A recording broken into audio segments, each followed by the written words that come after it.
Hi everyone, my name is Nicole and today I'm going to talk to you about Strategy 23, Communication Games. Communication games are activities designed to help English language learners practice speaking, listening, and interacting in English in an engaging way.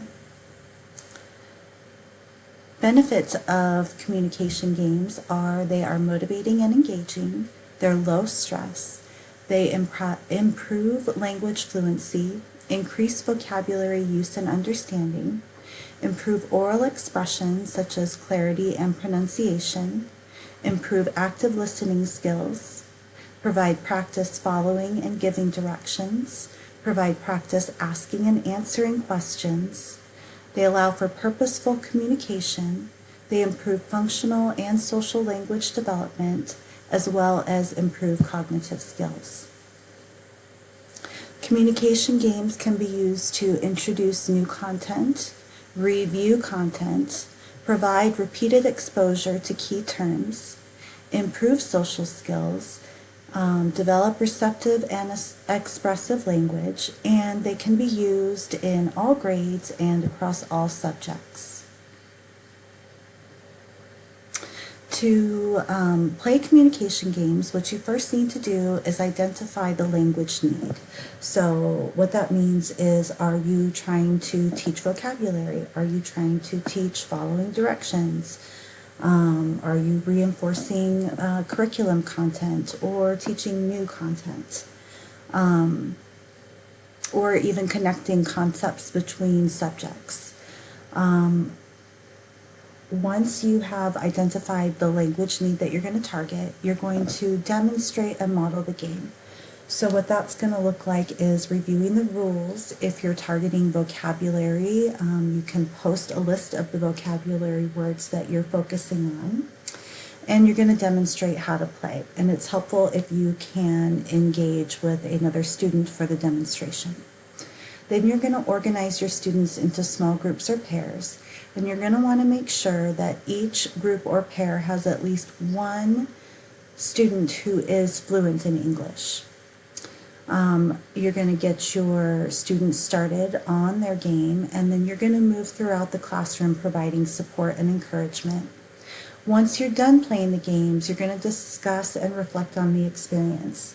So that can look like asking your students how they enjoyed the game. Did they have any problems? How did they solve those problems? What was helpful and what wasn't?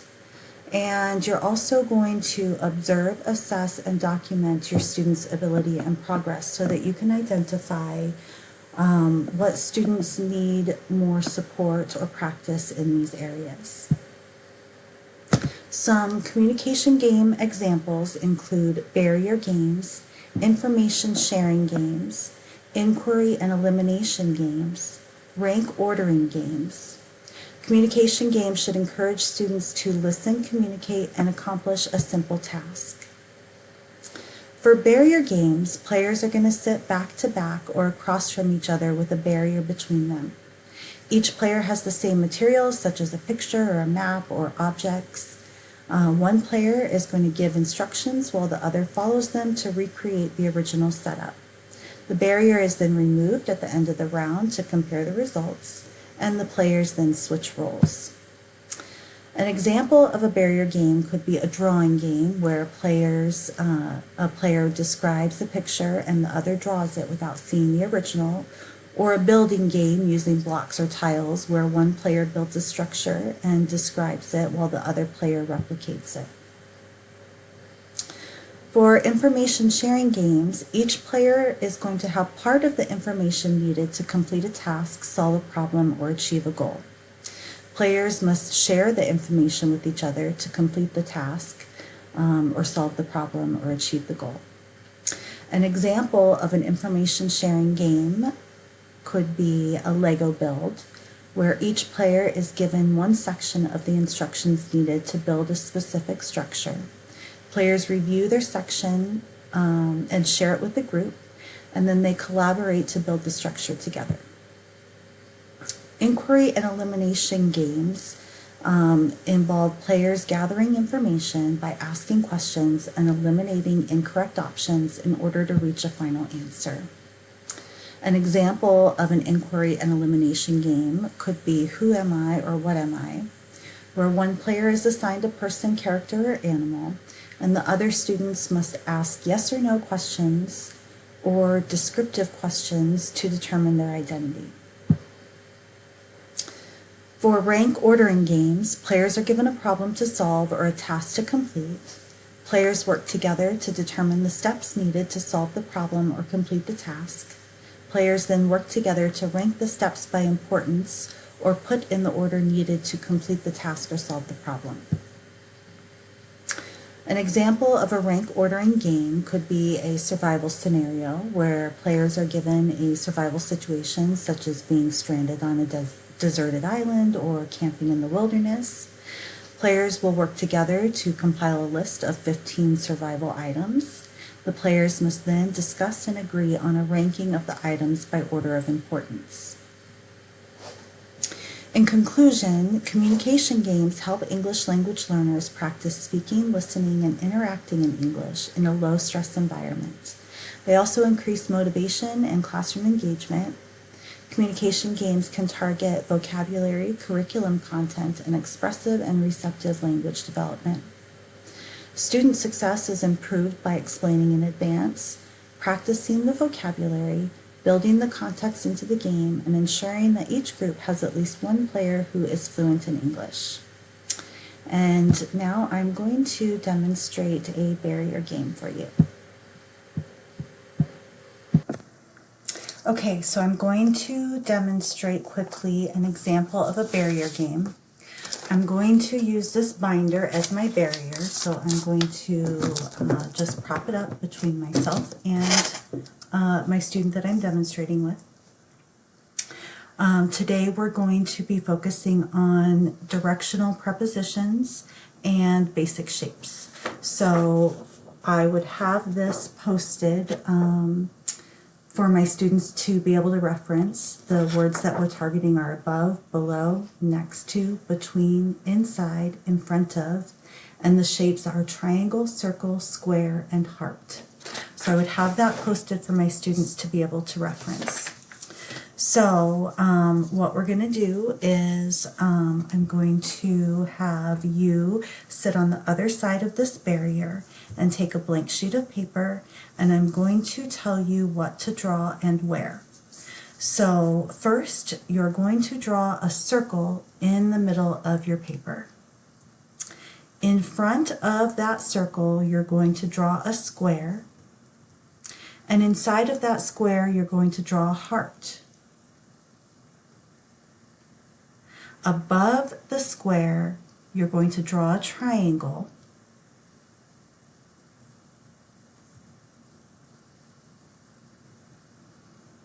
Below the circle, you're going to draw another triangle.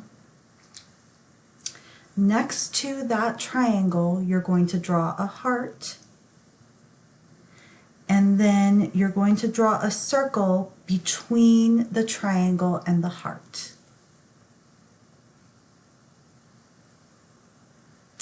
And now we can see what you got. This is mine. And let's see how yours looked. Really good. Great job. All right, everyone, let's get started with today's lesson on Strategy 3, Model Talk. All right, so what is Model Talk? Model talk is the concurrent verbal explanation and physical demonstration of directions or concepts. Model talk involves the use of gestures, visuals, and demonstrations as explanations. Gestures and modeling provide examples for learners to follow and lower learners' anxiety, since they know exactly what to do because they have seen the directions or content modeled. Alright, so I want us to think about some examples that are shown here in our classroom. I have put some up on the slideshow.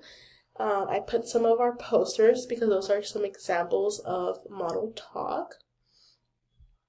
So let's think for a minute, and I want you guys to share of some examples you guys see in the classroom, or talk about some of the examples that I put up on the slideshow, okay? Table number 5, can you tell me an example that you have seen in classroom? Okay, yeah, that's a good one. The washing your hands poster, yeah, that's a great one because it shows you how to do it step by step, and it also has visuals that really helps us understand what they're trying to tell us along with the words, right? Good job. All right, table number 1, can you tell me another example? The rug expectations, yeah, that's a good one because it tells us our expectations that are needed from us when it's rug time, right? As you can tell, it tells us voices off, eyes looking, ears listening, hands to self, while all showing us with the pictures on each phrase that it's telling us to do. All right, good job. So these are good for that step-by-step guidance, as our friends mentioned, the washing your hands poster. That's a good one because it shows us how to do each step in order and helping us following them along in the right way. Good job. And like the behavior expectations, the calming choices poster, it models out how to act the right way, helping us students understand what's appropriate and how to manage our behaviors. Okay, that's a good one. All right, moving forward. Why use Model Talk? So Model Talk supports visual and auditory learners, reduces student confusion, increases engagement, and encourages independent learning. So it sets clear expectations. Students see and hear what's expected. It supports different learning styles, helps visual and auditory learners, as mentioned before. It reduces misbehavior, right? It minimizes confusion about rules and routines. So that's why we have a lot of posters inside our classrooms that helps us see what's expected of us, right? With the images, the correct images, showing us how to do that certain step that's being asked of us with that example of the image on the side. Okay, and then it also encourages independence. So students learn to self-regulate. Like lots of you have gotten better at washing your hands because of that poster that we have inside the bathroom that shows us step by step and the images along with those steps. Okay, let's move forward. All right, what are the key steps in Model Talk? So we have 3 big ones: demonstrate, narrate, and check for understanding. So for demonstrating, we have to show the task correctly so that way others can do so correctly as well. The other one is narrate. So explain each step clearly. That way others understand and know how to comprehend it correctly. Lastly, check for understanding, ask for feedback / questions. So if something isn't being modeled right, or if you think it's incorrect, or if the teacher makes a mistake, it's both our responsibility to either catch it, ask questions, or do so forth. And yeah, let's move forward. So we are going to be moving towards our mini lesson that involves a lot of model talk and how to incorporate it and how to do so and stuff. But first, let's share. Have you ever built an animal out of paper? I want you guys to think and then raise your hand. Okay? Give you guys like 5 seconds to collect your thoughts and stuff. All right, can I have table 1 share out? Okay, so you guys have pretty much built one. Oh, a frog one, that's a good one. Oh, you built a koala one, yeah. Was it pretty easy to follow instructions? Yeah, it's kind of hard to do so because you have to cut and then you have to keep up with the gluing and the coloring and all that good stuff. All right, let's move over to the second question. Why do you think following step-by-step instructions is important? it's important to make sure we have the same work as others. Right, so like if we're cutting out an animal, we have to make sure we're following the right steps so that way all of us as a whole have the same exact thing. But the only way to get that is if we follow instructions the right way. Perfect. All right. So now we're going to be moving over to our mini activity, which is building your own bear, which will end up looking like this. Okay, so let's move on. So I have gave each table a worksheet that should look like this on the top right corner. We're gonna start by following these steps, right? So for step 1, we are going to grab our scissors and our worksheet, and we are going to cut along the black dotted lines until we have all our shapes cut out. Okay, so I'll give you guys 5 seconds to go ahead and cut those all out. Alright, perfect. It looks like you guys all have them cut out. Now let's move over to step 2. You should all have your shapes cut out. And now step 2 is to organize your shapes.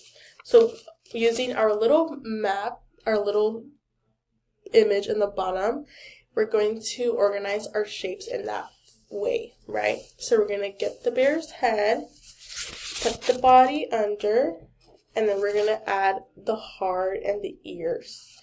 Alright, so let's go ahead and complete step 2, and we're going to come back as a whole once I see that everyone has their shapes organized. Remember, form your bear like the image shown below all the shapes, which is this one right here. Alright, give you guys a second to do that. Alright, let's come back together. So it looks like you guys have all successfully completed step 1 and step 2. Now let's step over to step 3 and step 4. Alright, so for step 3, we're going to make sure that you glue in the way you organize your bear, right? So I have already went in and done step 3 and step 4, but as you can see, I made sure it was glued on correctly so that nothing falls out. So we have the head first, and the body in the bottom, and then on top of the body is the heart, and then on the side is the arms, right?